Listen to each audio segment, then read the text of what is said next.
warahmatullahi wabarakatuh. Alhamdulillah hamdan wa syukran lillah. Asyhadu an la ilaha illallah wahdahu la syarikalah wa asyhadu anna Muhammadan abduhu wa rasuluhu la nabiyya ba'dah. Wa ba'du fa ya ibadallah usikum wa iyaya bitaqwallah.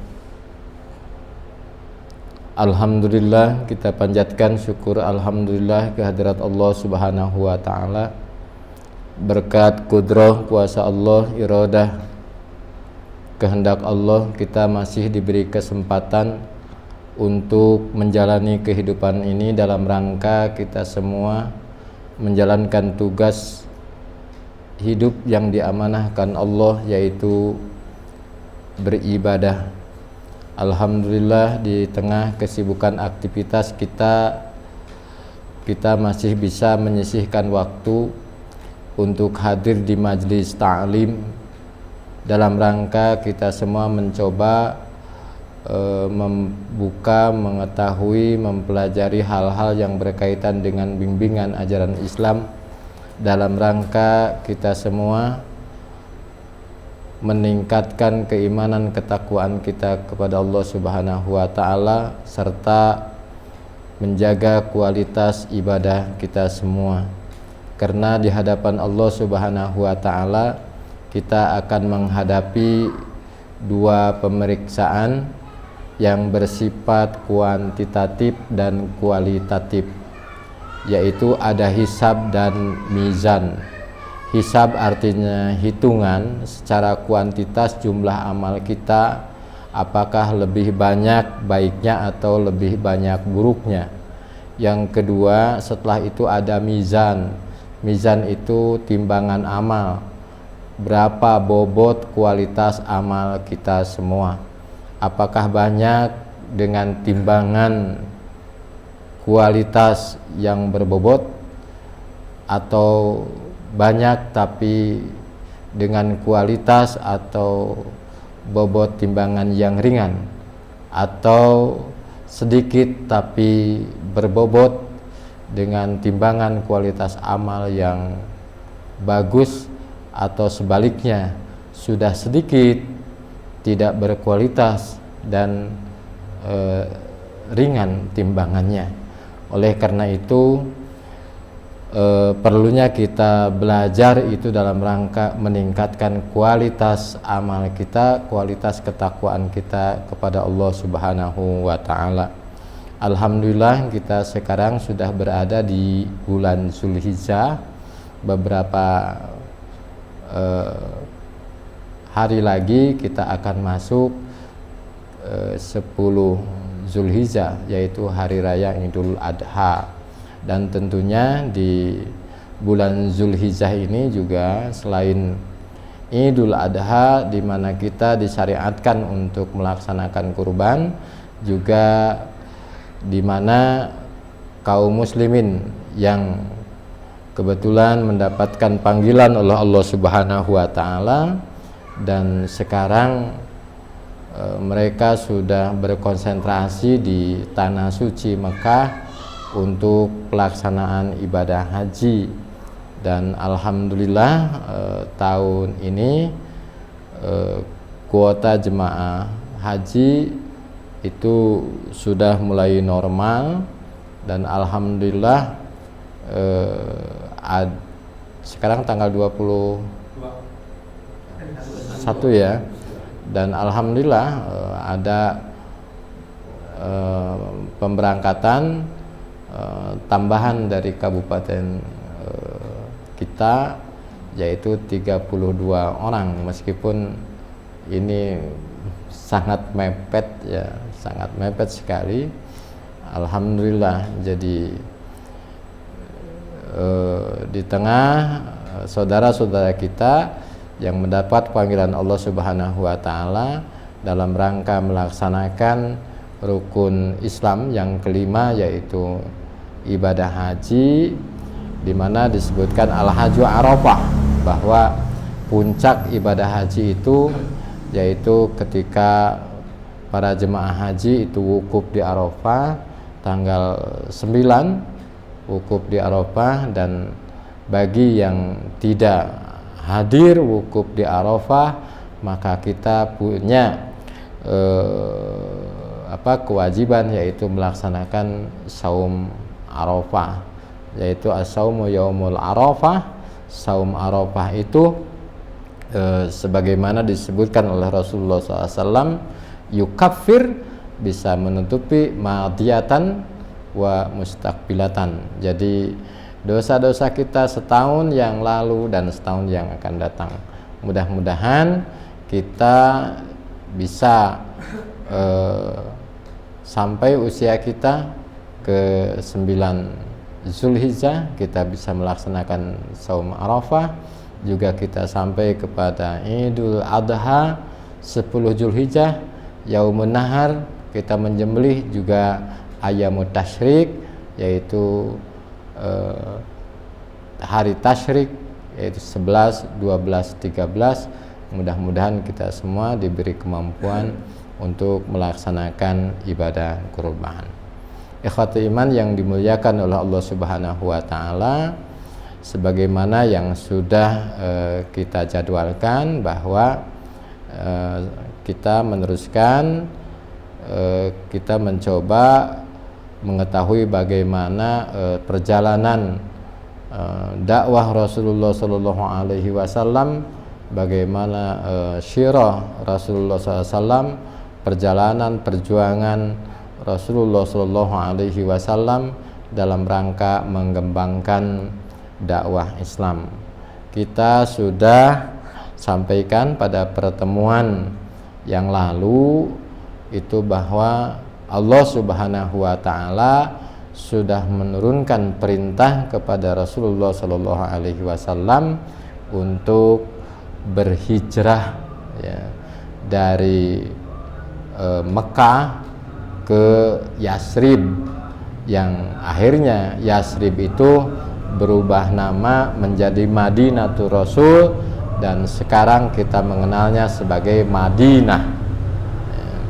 Itu tepatnya di tahun 14 kenabian. Jadi kita semua mengetahui bahwa Rasulullah Shallallahu Alaihi Wasallam setelah mendapatkan wahyu di Jabal Nur di Gua Hira, itu Rasulullah dakwah dari mulai dakwah syir secara sembunyi-sembunyi hingga dakwah jahran, dakwah secara terbuka, yang tadinya hanya kepada keluarga dekat, kepada sahabat-sahabat dekat. Akhirnya Rasulullah SAW itu berdakwah secara terbuka kepada kaumnya. Bahkan Rasulullah SAW itu mengumpulkan, ya, beberapa kabilah untuk menyampaikan risalah Allah Subhanahu wa taala, dan itu selama 13 tahun. Menginjak di tahun ke-14, maka Allah Subhanahu wa taala mengizinkan Rasulullah SAW untuk hijrah dari kota kelahiran beliau di Makkah Al-Mukarramah ke Yasrib, yang akhirnya itu menjadi ladang subur pertama berkembang dakwah Islam. Dan di Yasrib itu berubah nama setelah Rasulullah SAW itu hijrah ke Madinah, disebut Madinatul Rasul atau kota Rasul, dan kita sekarang sering menyebutnya Madinah Al-Munawwarah atau kota yang senantiasa bersinar, bercahaya, jadi menyinarkan cahaya Islam. Dan dari Madinah ini cahaya Islam itu menyebar, menerangi jagat raya.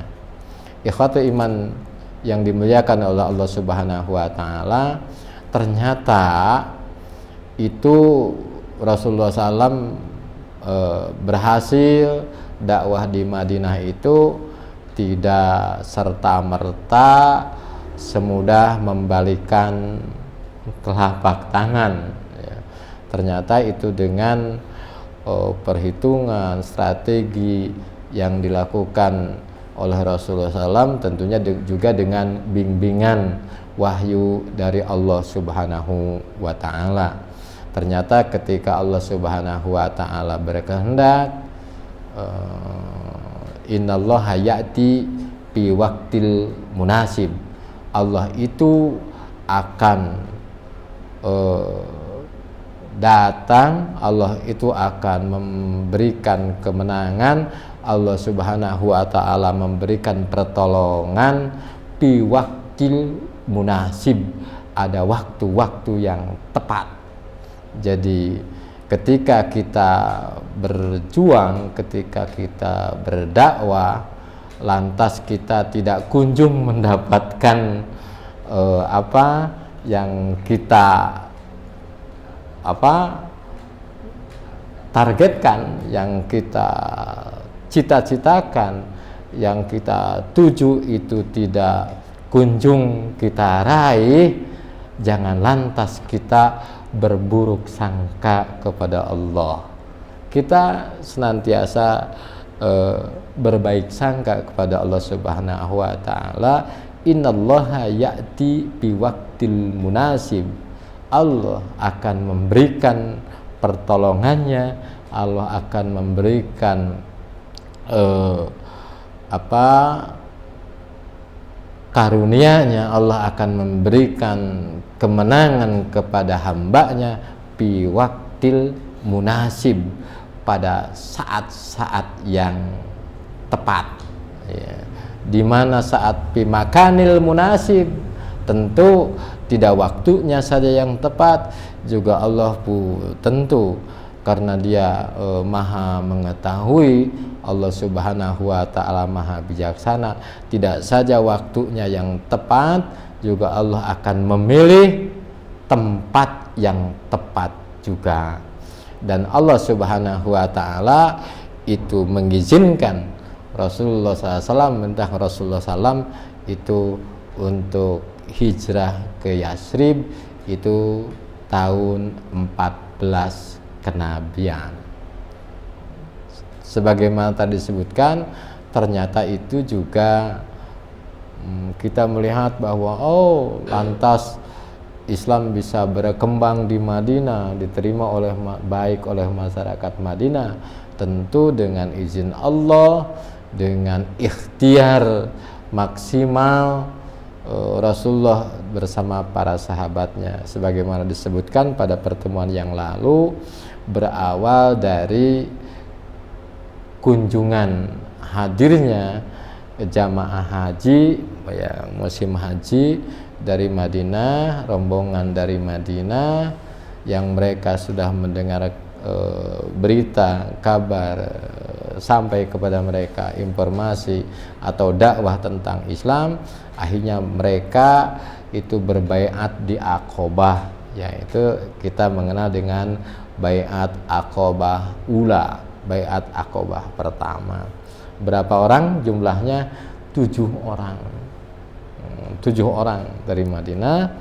Pada tahun berikutnya datang lagi jemaah, pada musim haji berikutnya itu datang lagi jemaah haji dari Madinah, dan mereka dengan jumlah yang lebih banyak dari sebelumnya, yaitu ada 12 orang. 5 orang diantaranya adalah yang sudah berbaiat di Aqobah Ula, dan mereka sembunyi-sembunyi ingin menemui Rasulullah, dan Rasulullah itu dengan siasatnya menentukan waktu yang tepat, kira-kira itu senyap, tidak diketahui oleh orang-orang musyrikin Quraisy, dan mereka akhirnya bertemu dengan waktu yang begitu singkat, itu di Aqobah, ya, baiat Aqobah yang kedua.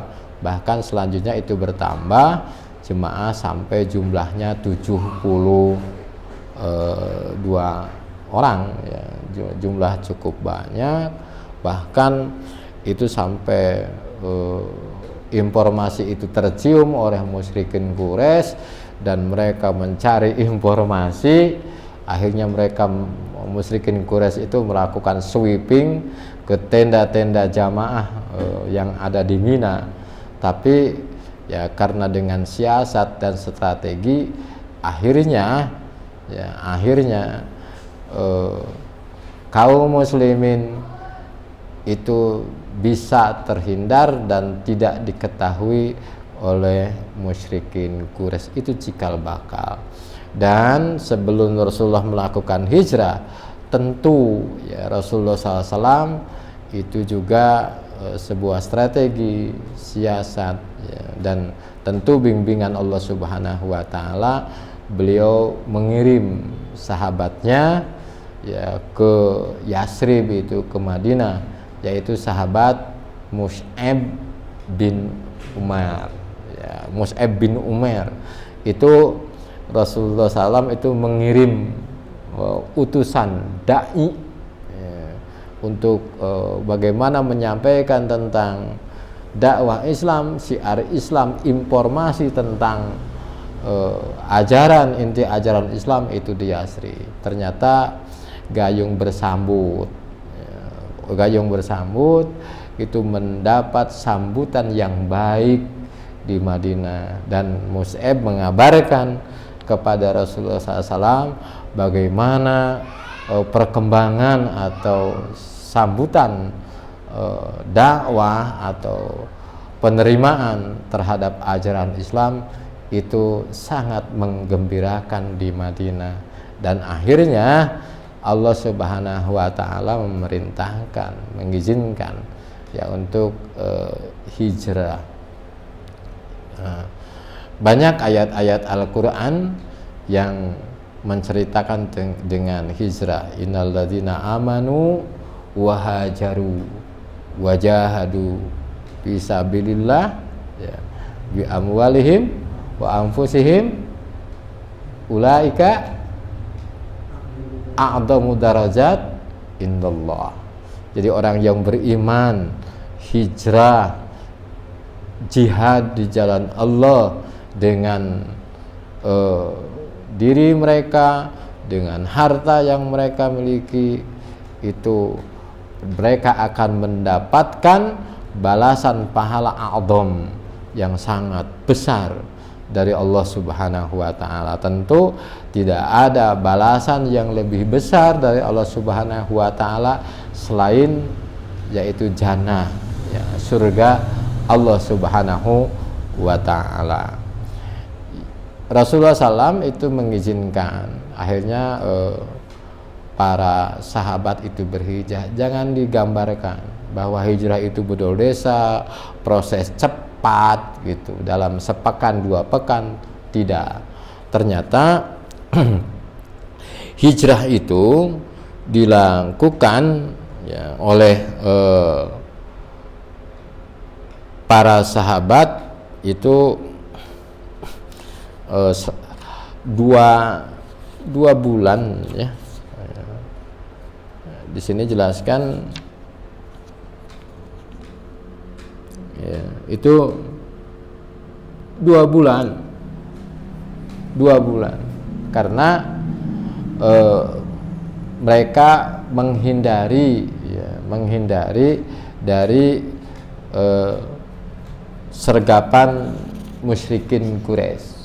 Karena orang musyrikin Quraisy itu mereka tidak tinggal diam, mereka sangat khawatir kalau umat Islam, Rasulullah SAW, Nabi Muhammad SAW bersama sahabatnya dia mendapatkan tempat atau wilayah baru, dan mereka di sana bisa berkembang menjadi kuat, dan mereka sangat takut itu menjadi ancaman. Oleh karena itu mereka itu sangat ketat mengawasi sahabat Rasulullah SAW. Oleh karena itu Rasulullah SAW itu mengatur siasat. Jadi hijrah itu tidak rombongan jumlah banyak, itu ada yang perorangan, ada yang berdua,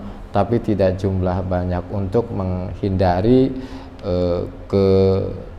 kecurigaan dari kaum musyrikin Quraisy. 2 bulan itu, sehingga setelah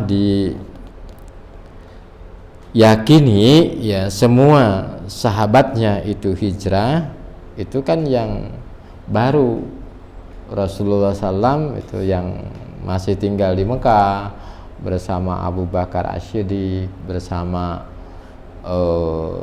Ali bin Abi Thalib, itu masih tinggal di Mekah ya. Dan yang terakhir itu nanti Ali menyusul. Dan akhirnya setelah memastikan sahabat Rasulullah SAW itu sudah berangkat hijrah ke Yasrib atau ke kota Madinah, baru Rasulullah memutuskan. Dan itu sudah disampaikan pada beberapa pertemuan yang lalu, dan kita sampailah bahwa Rasulullah itu sampai perjalanan dia sampai di Madinah ya. Sesampainya di Madinah, beliau itu tinggal di sebuah perkampungan yaitu Bani Nazar pada hari Jumat ya, 12 Rabiul Awal tahun 1 Hijriah ya. Itu kan sudah mulai dihitung dari peristiwa hijrah ya, penghitungan awal tahun Hijriah. Kalau dari kenabian itu tahun ke-14 ya, tahun ke-14. Jadi itu tahun pertama ya, Hijriah, itu bertepatan dengan 27 September 622 Masehi ya. Beliau itu sampai di Madinah, dan itu perjalanan ya yang tidak biasa, karena jalur yang dilalui oleh Rasulullah itu jalur yang tidak biasa. Seperti Rasulullah SAW itu kan tidak langsung ke arah Madinah gitu, tapi dia itu berputar. Kalau kita sekarang lihat itu ke Jabal Sur ya, Jabal Sur itu arahnya arah ke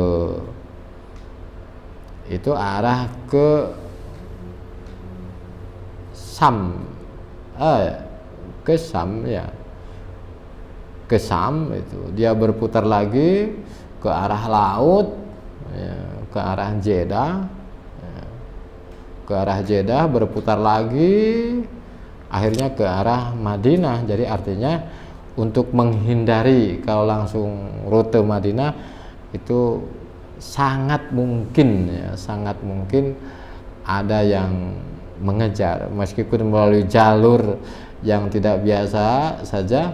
Itu Rasulullah sempat ya, ketemu orang yang mengejar dengan Suraqah itu ya. Suraqah itu meskipun ya Suraqah sudah hampir mendekat Rasulullah SAW, itu dengan kuasa Allah, pertolongan Allah itu beberapa kali tunggangan kuda yang ditunggangi oleh Suraqah itu kan tersungkur. Ikhwatul iman yang dimuliakan oleh Allah, itu jarak yang tidak dekat ya, medan juga yang tidak mudah, itu medan luar biasa ya. Waktu Rasulullah SAW itu melakukan perjalanan haji yang pertama, itu yang gagal itu, yang akhirnya di perjanjian Hudaybiyah itu, Rasulullah itu melakukan perjalanan itu perjalanan yang normal itu 14 hari. Perjalanan 14 hari dari Madinah ke Mekah itu dengan rata-rata tempuh per hari itu 50 km. Jadi kalau 50 km per hari, jarak dari kita kemana itu 50 km, itu jarak iya, itu selama 14 hari. Kira-kira kalau sekarang ya, berangkat haji jarak perjalanan jalan sehari itu 50 km dan itu harus dilalui selama 14 hari, jadi pulang pergi 1 bulan. Jadi kira-kira banyak yang daftar ya? Ya sekitar itu. Ya. Kira-kira banyak yang ikut enggak ya? Haji ya? Ya, subhanallah. Dan Rasulullah SAW itu sampai di sebuah kampung itu kampung Quba ya. Kampung Quba tentu kalau kita ziarah lagi umroh ataupun haji, ketika kita ziarah ke Madinah, kita mesti itu ziarah ke Masjid Quba. Dan Masjid Quba itu adalah masjid yang pertama dibangun oleh Rasulullah Shallallahu Alaihi Wasallam. Ya. Rasulullah SAW itu Masjid Quba di sebuah kampung Quba. Kampung Quba, Rasulullah membangun masjid di sana, Masjid Quba. Dan setiap yang ziarah ke Masjid Quba itu kita disunahkan untuk melaksanakan sholat sunnah ya, di Masjid Quba itu, sholat sunnah ya. 2 rakaat di Masjid Quba. Itu Masjid Quba itu jarak berapa? Dari Madinah kan sangat dekat ya. Kalau kita dari hotel Madinah ke Quba itu paling di ya 12 kiloan ya, 7-12 kilo lah antara itu ya, antara 10-12 kurang lebih sekitar itu, jadi jarak yang dekat. Kalau 12 kilo dari kita kemana? 7 kilo ke sekitar itu, jadi emang sudah dekat ya. Sudah dekat. Rasulullah SAW dari Quba itu melanjutkan perjalanan dan sesampainya di kampung Bani Najjar itu hari Jumat ya, Rasulullah SAW di sana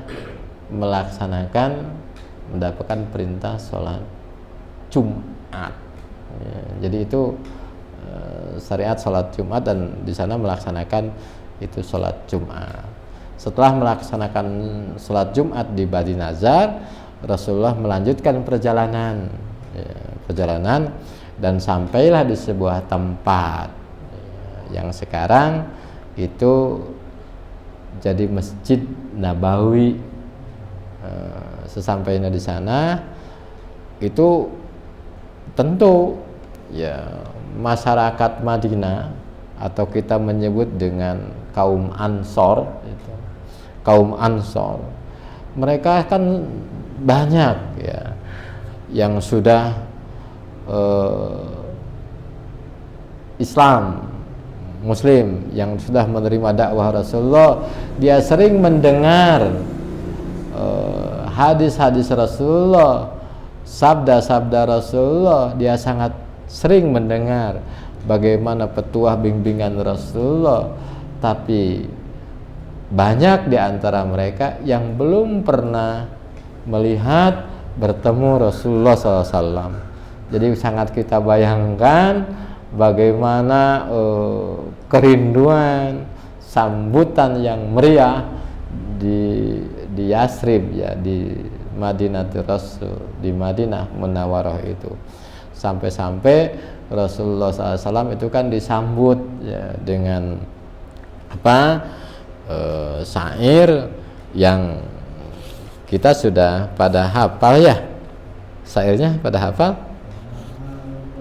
Yaitu tala'al badru alaina min saniyatil wada' wajaba syukru alaina mada'a lillahi da' ayyuhal mab'usu fina ji'ta bi amril muta'.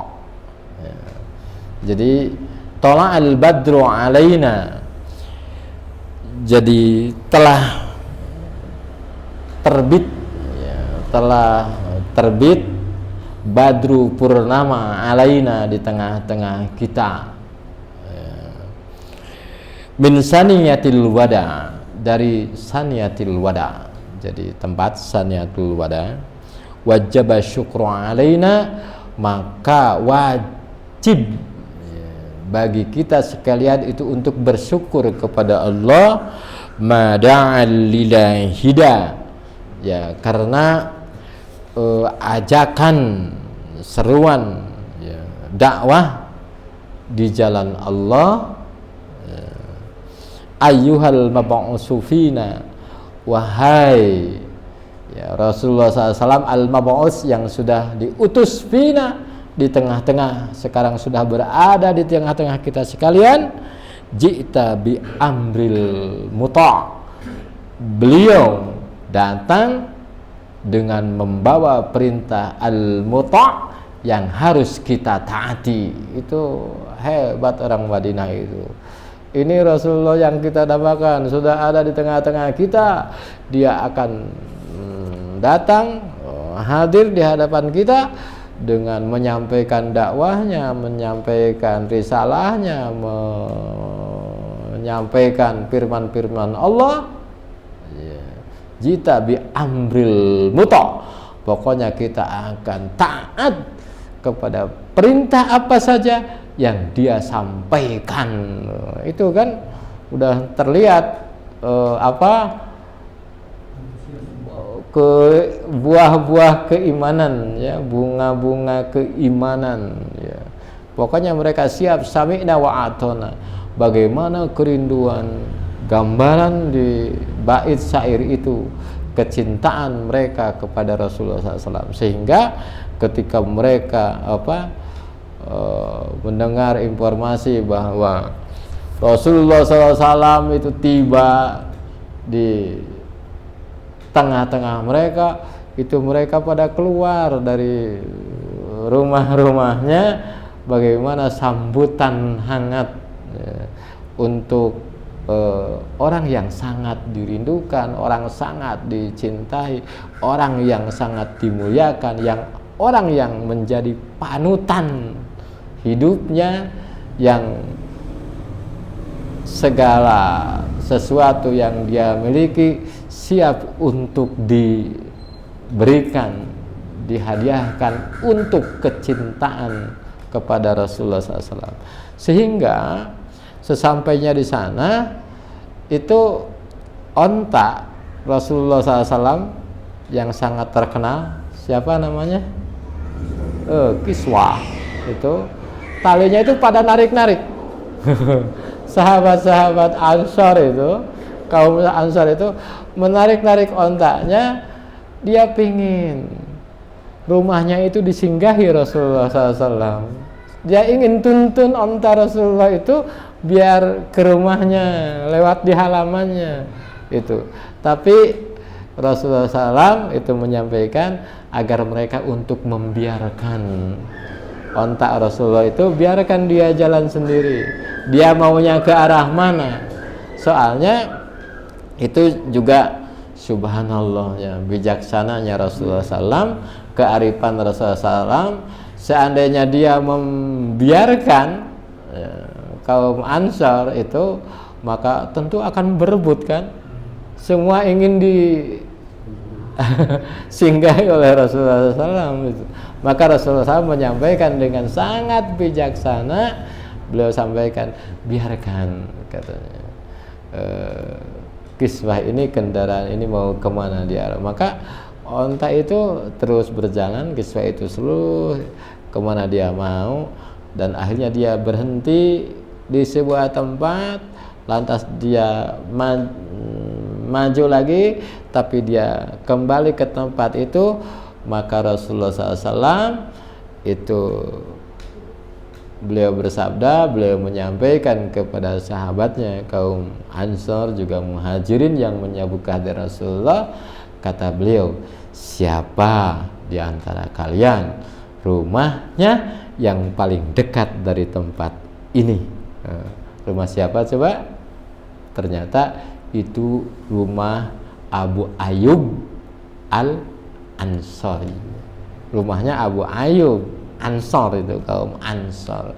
Dan Rasulullah SAW itu singgah di rumahnya Abu Ayyub, dan beliau menginap di rumah Abu Ayyub. Dan selanjutnya Rasulullah SAW itu menetapkan tempat tadi berhenti kendaraan beliau, unta beliau itu untuk dibangunkan sebuah masjid, dan tempat itu ternyata milik anak yatim. Dan Rasulullah SAW itu membebaskan tanah itu, ya tentu bersama para sahabat itu membeli tanah itu, ya, dan sekarang itulah ya tanah yang ada di atasnya itu Masjid Nabawi, ya, Masjid Nabi, Masjid Rasulullah SAW. Tentu ketika itu tidak seluas yang sekarang, karena sekarang itu sangat luas, sudah perluas. Dulu jumlahnya kalau di sini sebutkan itu luas Masjid Nabawi itu kira-kira itu sekitar berapa ya? Kalau satu hasta berapa sih? Satu hasta berapa? Nanti dicari satu hasta itu berapa ukurannya. Jadi ukurannya itu panjangnya itu 7 hasta, lebarnya itu sekitar 4 hasta, ya. Jadi berarti bukan masjid itu enggak lebar ya, tapi memanjang ya. Tentu dengan material bangunan yang ada ketika itu, dengan tentu pondasinya batu ya, dindingnya dengan ya tanah liat ya, yes, kira-kira gambar seperti itu. Terus atapnya ya daun kurma. Terus tiang-tiangnya ya itu dari pohon kurma. Itu dibangun masjid di sana, dan Rasulullah SAW juga membangun rumah di dekat masjid itu. Ya, setelah masjid berdiri, rumah Rasulullah SAW sudah dibangun, maka Rasulullah SAW itu baru pindah tinggal dari Abu Ayyub sekarang ke rumah beliau sendiri. Di mana sekarang rumah beliau? Ya rumah beliau itu yang sekarang jadi makbaroh Rasul. Kalau kita ke Madinah, kita ziarah, kita itu ya hanya melihat pintu-pintunya saja. Kenapa sampai ditutup pintu seperti itu? Tentu ya itu bukan alasan yang berlebihan ya, tentu itu alasan yang sangat logis, rasional, dapat kita bayangkan. Ketika makbaroh Rasul itu tidak ditutup ya, tidak dijaga, tentu sangat dikhawatirkan itu terjadi hal-hal yang tidak diinginkan ya. Orang yang ingin mengambil berkah dari mungkin tanah-tanah di sekitar tanah kuburan Rasul atau apalah yang akan dilakukan, tentu ya dengan kecintaan umat ya, Nabi Muhammad itu sangat dikhawatirkan. Oleh karena itu makbaroh Rasul itu ditutup rapat. Itu rumah beliau, dan beliau menyampaikan ya, baina baiti wa mimbari, itu kan jelas ya, sabar. Baina baiti, antara rumahku yang sekarang jadi makbaroh Rasul, yang sekarang jadi kuburan Rasulullah SAW, itu wa mimbari, dengan mimbar Rasulullah, di mana Rasulullah suka menyampaikan nasihat tausiah di masjid itu, menyampaikan khutbah di masjid itu, mimbarnya ya, kalau kita ke Nabawi tentu kita melihat mimbar itu. Kata baina baiti wa mimbari, antara rumahku dan mimbarku itu raudhatun miryadil jannah, itu raudhah, taman miryadil jannah, di antara taman-taman surga. Ya. Apa makna hadis Rasulullah SAW itu? Apakah secara zahir hadis itu ya bahwa disitulah taman surga, atau ada ulama yang menjelaskan bahwa baina baiti wa mimbari, dan di tempat itulah Rasulullah SAW beliau menyampaikan ya taklim kepada para sahabat, dan di situ juga di mana ashabus sufah, kita pernah dengar ashab sufah. Ashab sufah itu ada sahabat-sahabat Rasulullah SAW, itu beliau itu ya menghususkan diri ya, untuk mendapatkan pelajaran ilmu-ilmu dari Rasulullah SAW. Kalau kita mungkin nyantri ya nyantri gitu, jadi mengkhususkan diri gitu kan, jelas sampai Al-Quran juga itu Allah Subhanahu wa ta'ala kan juga menjelaskan ya, falaula nafaru min kulli firqatin yattafaqahuna fidin lian biru qaumahum idza raja'u. Jadi mesti ada taifah ya, mesti ada taifah, mesti ada sekelompok ya, orang yang mengkhususkan untuk apa ya, yattafaqahuna fiddin, untuk mempelajari, mendalami, menguasai fiddin ya, agama Islam itu, liyunfiru qaumahum idza raja'u. Jadi untuk menyampaikan, memberi peringatan ya, kepada kaum mereka, kepada mungkin warga sekitar, kepada masyarakat ya. Idza raja'u, ketika mereka pulang aktivitas karena sibuk bisnis, mungkin yang sibuk kerja, mesti ada gitu. Ketika kita pulang kerja, ketika kita pulang dagang, kita pulang dari mana-mana, itu mesti ada ya, mesti ada taklim, mesti ada disampaikan ilmu-ilmu yang berkaitan dengan Islam. Untuk apa? Yaitu agar kita tidak lupa ya, agar kita tidak lupa bahwa tujuan hidup itu adalah ibadah, dan Allah Subhanahu wa ta'ala membekali untuk ibadah itu dengan apa? Yaitu fasilitas-fasilitas dunia itu sebagai apa? Bekal untuk ibadah. Tujuan hidup itu ibadah ya, adapun kita berusaha mencari dan lain sebagainya itu dalam rangka untuk ibadah. Jangan sampai kita bekerja lupa ibadah ya, berdagang lupa ibadah, padahal bekerja untuk ibadah ya, berdagang untuk ibadah, karena tujuan utama itu ibadah. Jangan bekerja lupa ibadah, berdagang lupa.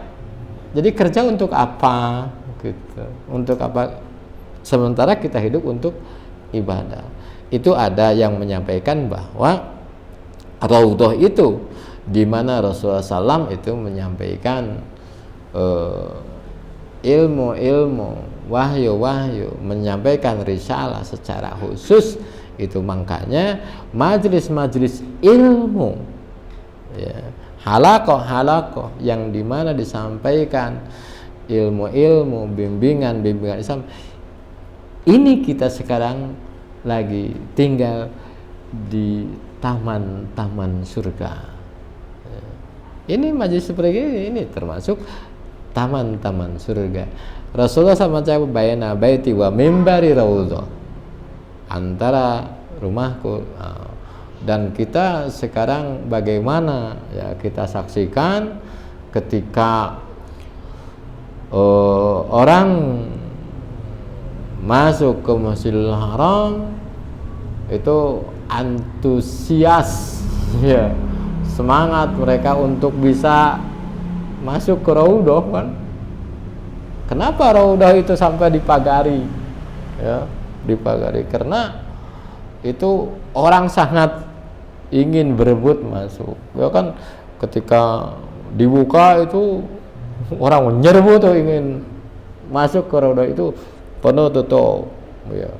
Udah tutup itu, ini keluar, dibuka lagi, masuk lagi ke Raudhah itu, ya.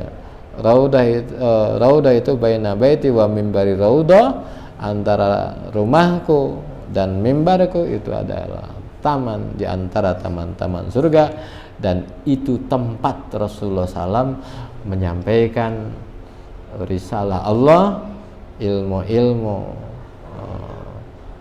keislaman disampaikan di situ, ya. Jadi kita tidak bisa setiap saat hadir di Raudhah Rasulullah yang ada di Masjid Nabawi, tapi kan kita bisa hadir di Raudhah di luar Masjid Nabawi. Mana Raudhah Masjid Nabawi? Ya majlis-majlis ilmu ini. Majlis kita ini sekarang lagi ada di antara taman-taman surga ini, majlis ilmu ini, Raudhah. Ya. Ikhwatu iman yang dimuliakan oleh Allah Subhanahu wa taala, ada asar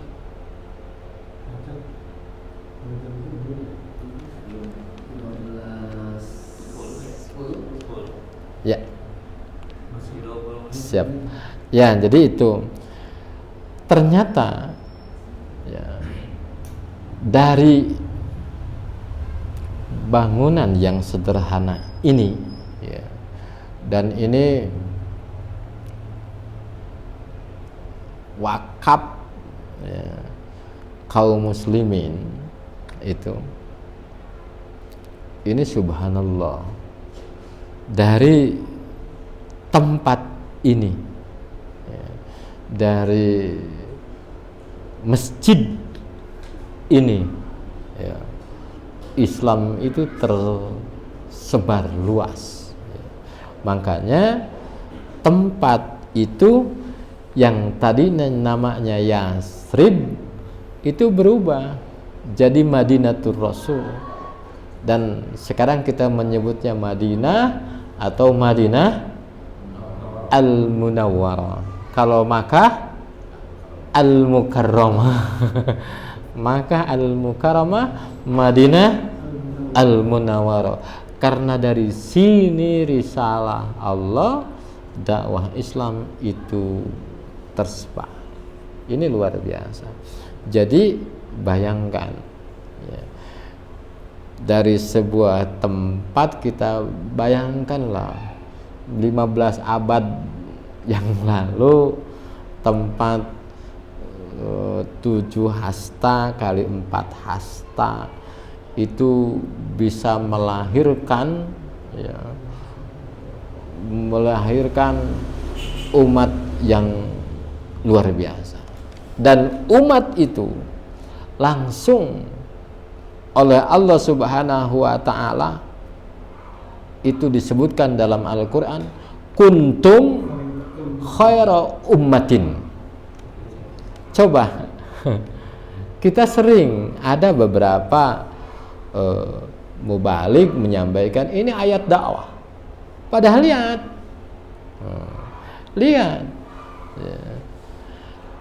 kalimatnya, ya, lihat, apakah ini pernyataan ini, apakah kalimat perintah atau khobariyah?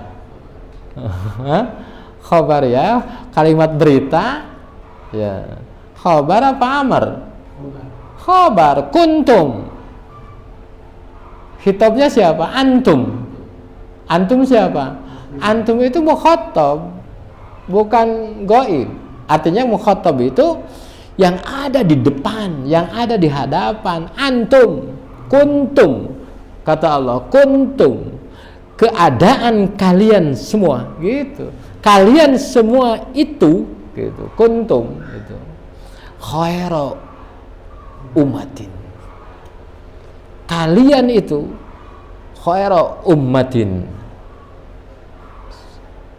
sebaik-baik umat.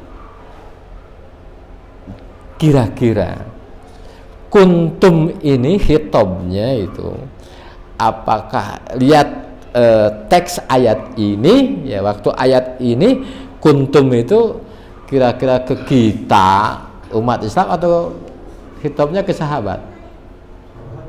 Sahabat ini.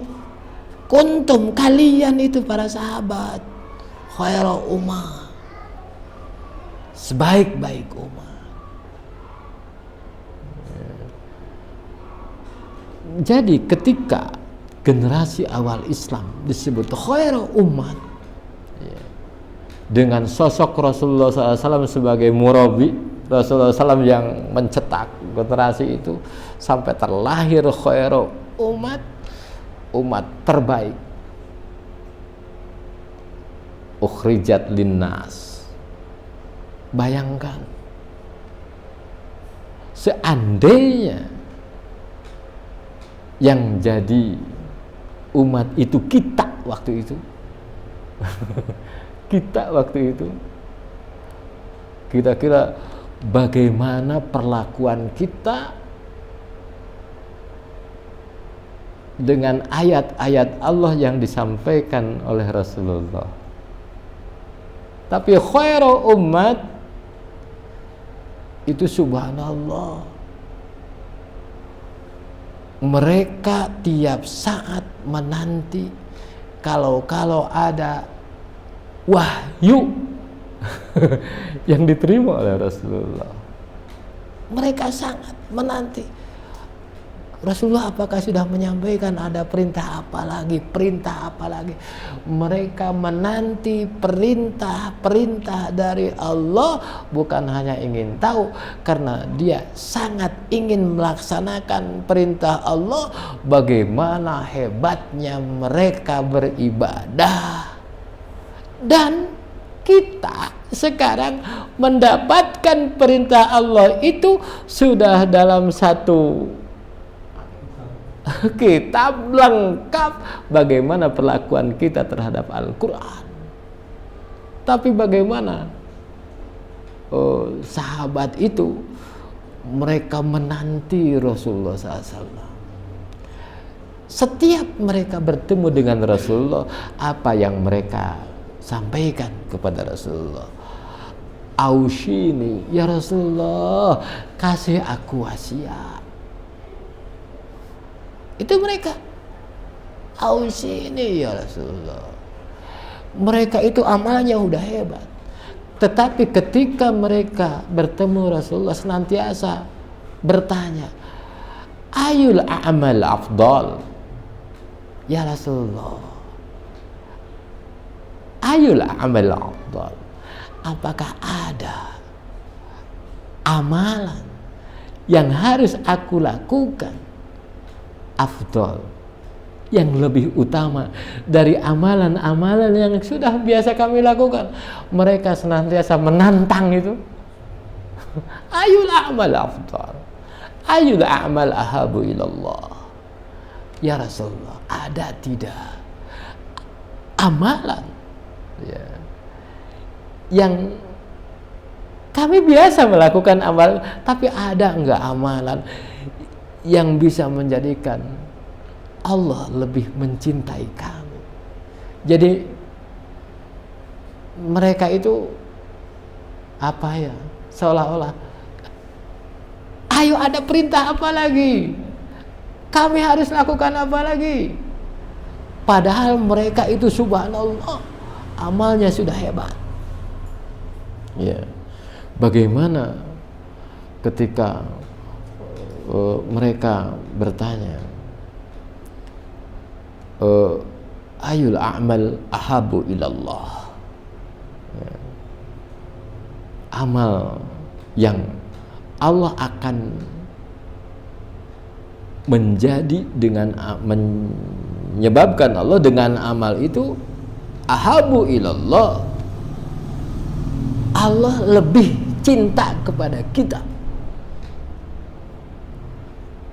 Itu subhanallah, itu mereka itu kuntum khaira ummat, dan dengan keimanan luar biasa, dengan ketaatan full, ketaatan penuh, ya, ukhrijat linnas, itu Allah subhanahu wa ta'ala itu tidak, ya tidak, itu Allah subhanahu wa ta'ala kan tadi ya'ti bi waqtil munasib bi makanil munasib, Allah itu pasti memilih waktu yang cocok, tepat, tempatnya yang tepat, orangnya yang tepat, ya, orang yang tepat. Sekarang dengan perkembangan teknologi modern, sekarang dengan perkembangan teknologi modern menjadikan orang itu semakin santai atau semakin apa namanya, kerja keras. Kan orang sekarang kan teknologi itu membuat semakin mudah, semakin santai, ya, sehingga menganggap serba mudah, kan gitu, serba mudah, ya. Ada ta'lim, katanya gampang, mau apa, ya. Sekarang tinggal tinggal browsing, Pak, tinggal telusur, tinggal googling, ya mau cari apa, ya. Itu kan serba mudah. Orang lupa man salaka tariqan yaltamisu biha ilman sahalallahu lahu tariqan ilal jannah, ya. Man salaka tariqan, siapa orang, ya, yang berusaha, ya, mereka menjalani, mencari, ya, berjalan menuju apa, yaltamisu biha ilman, yang di sana disampaikan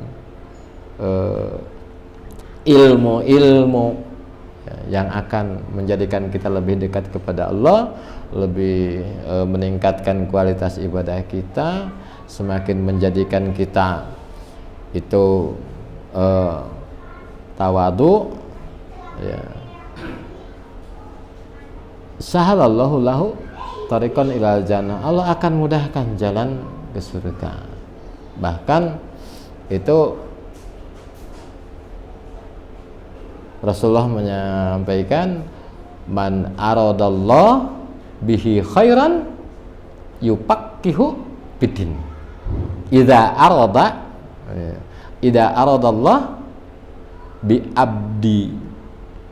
abdin khairan, ketika Allah menghendaki kebaikan bi abdin, kepada seorang hamba, khairan, kebaikan, tidak ada cara lain kecuali yupaqihu bidin, orang itu akan diarahkan untuk paham agama.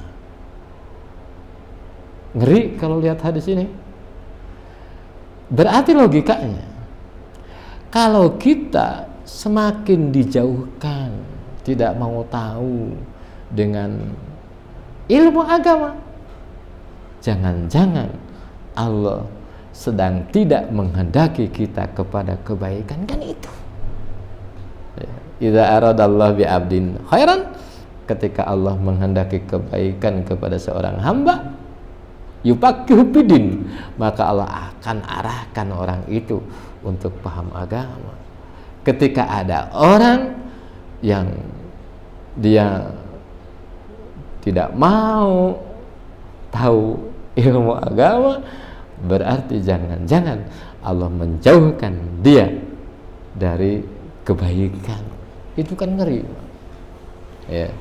Itu subhanallah, ya, dari tempat itu Masjid Nabawi itu lahir. Nanti kita juga akan banyak tahu, ya, tentang fungsi masjid ini yang dijadikan sentral. Ini Rasulullah itu markas apa ya? Markas besarnya itu masjid. Markas besar itu masjid. Dari masjid ini lahir, ya, khairul ummah, ya, khairul ummah, ya, khairul ummah. Nanti kita mungkin dalam pertemuan yang akan datang kita akan sampaikan bagaimana Rasulullah SAW, ya, menjadikan masjid sebagai pusat apa ya namanya, membangun masyarakat Islami, masyarakat apa sekarang itu disebutnya Madani, ya. Masyarakat Madinah kan, ya, masyarakat yang tadinya, ya, nanti kita akan bahas itu Yasrib itu, ya, sampai-sampai kan Allah turunkan ayat khususnya itu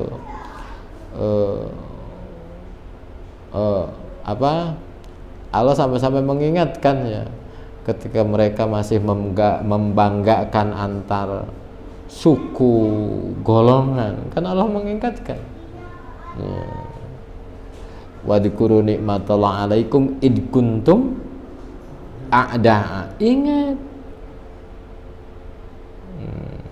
nikmat Allah yang sudah diberikan kepada kalian, wahai orang Ansar, orang Madinah. Id kuntum a'da'a, ketika kalian itu di Madinah itu enggak ada damai-damainya, tawuran terus. Gesekan antara kelompok itu, ya, Aws Khazraj itu, ada fa'allafa baina qulubikum, tapi Allah nyatukan hati mereka.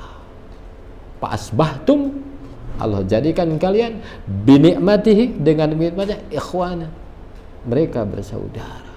Binikmatihi, bangsa kita sekarang kenapa gontok-gontokan, Pak? Kenapa bangsa kita itu bukan retak lagi, Pak? Ini pecah, sampai ada apa tuh, saling apa namanya, saling bully, saling ini. Kok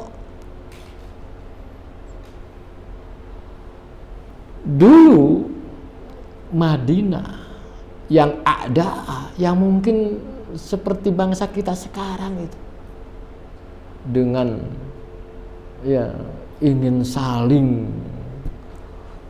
satu sama lain menguasai, ya, bukan satu sama lain ingin bekerja sama. Sekarang orang nih ingin bekerja sama membangun Indonesia atau berlomba-lomba menguasai. Dulu para pejuang itu berlomba-lomba ingin, ya, membangun, memakmurkan, menyejahterakan. Sekarang seolah-olah ingin berlomba-lomba. Apa sih? Allah ingatkan, ya, wadhkuru nikmatallahi alaikum id kuntum a'da'a fa'allafa baina qulubikum. Jadi yang akan menyatukan hati kita itu apa? Apa kira-kira? Apakah apa tuh? Ketika kita dapat bansos semua apa? Apa kita dapat subsidi semua apa? Fa'allafa baina qulubikum. Yang menyatukan hati kita itu Allah. Berarti apa? Berarti semua menjauh dari Allah, ya, mau baik-baik mau ketemunya, ya gimana kok ketemunya?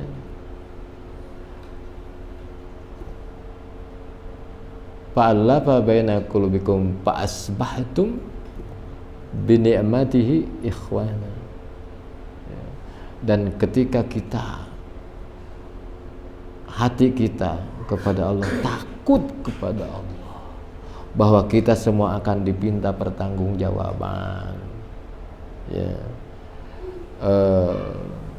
Mayal fidu min qaulin ila ladaihi raqibun atid. Mayal fidu, tidak ada satu lafaz ucapan min qaulin yang terucap ila ladaihi raqibun atid, semua tercatat oleh raqib atid. Kalau kata kita sekarang itu ada jejak, sebetulnya bukan jejak digital, jejak raqib atid dari dulu itu. Jejak raqib atid dari dulu itu semua tercatat, ya, tidak ada yang terlewat itu, ya. Ya kita berharap mudah-mudahan, ya, nanti dari alhamdulillah di kita itu sekarang semarak masjid taklim, mudah-mudahan ini jadi menuju ke arah persatuan, menuju ke arah perbaikan. Satu masjid itu sebetulnya tempat pemersatu. Kenapa kita sekarang jadi bikin stigma masjid sebagai pusat perpecahan? Justru Rasulullah membangun masjid ini sebagai pusat peradaban, ya, di mana di sana ada